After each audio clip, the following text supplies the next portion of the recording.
April esok, ini pemerintah sudah memberikan statement tegas bahwa ia tidak akan melakukan perlawanan seperti yang dilakukan oleh China, namun ia akan pemerintah Indonesia lebih menempuh jalur diplomasi atau negosiasi bersama dengan sejumlah negara di ASEAN.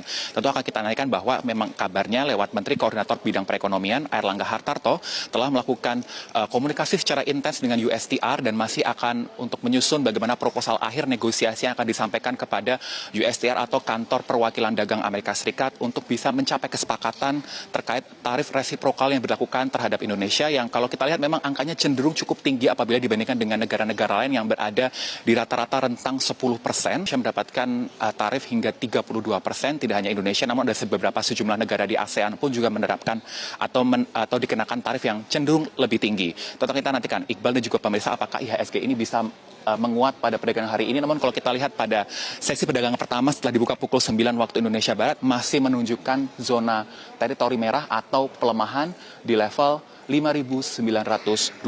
Kami kembalikan kepada Anda Iqbal di studio. Baik, ini prediksinya memang terkoreksi di hari pertama perdagangan dan ini masih dalam posisi melemah seperti yang kami tampilkan di layar Insan. Jadi kalau dari informasi yang Anda himpun, apa harapan investor kepada pemerintah Indonesia terkait hal ini, Insan?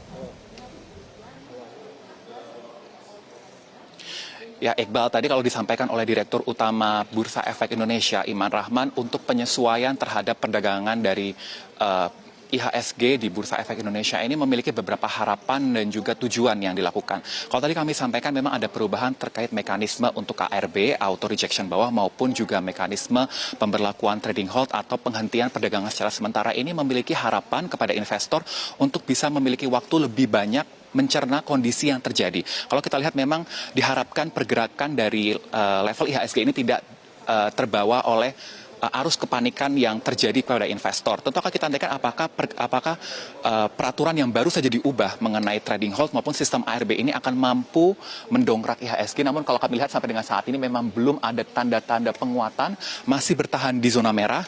Dan tadi Iman Rahman pun menyebutkan bahwa harapannya tidak hanya memberikan waktu tambahan ataupun waktu lebih terhadap investor untuk mencerna kondisi yang sedang terjadi, namun juga bisa berharapkan untuk meningkatkan likuiditas dari perdagangan dalam satu hari sehingga mampu mendongkrak level IHSG dalam satu hari perdagangan. Tidak hanya itu Iqbal, tadi juga Direktur Bursa Efek Indonesia bersama dengan sejumlah regulator pun juga menyampaikan beberapa upaya untuk menangani ataupun menghadapi sejumlah tekanan ekonomi baik ekonomi global maupun lokal. Tidak hanya berbicara mengenai perubahan mekanisme ARB maupun sistem trading halt. Namun ia juga sempat menyinggung bahwa sebelumnya pada saat kita mengalami trading halt di anjloknya 5%, regulator telah membolehkan untuk sejumlah emiten melakukan buyback tanpa melakukan RUPS, dan ini tadi disampaikan oleh OJK bahwa akan ada ataupun sudah terdaftar sekitar 15 emiten yang berencana untuk melakukan buyback terhadap sahamnya pada perdagangan setelah diperbolehkan oleh regulator untuk melakukan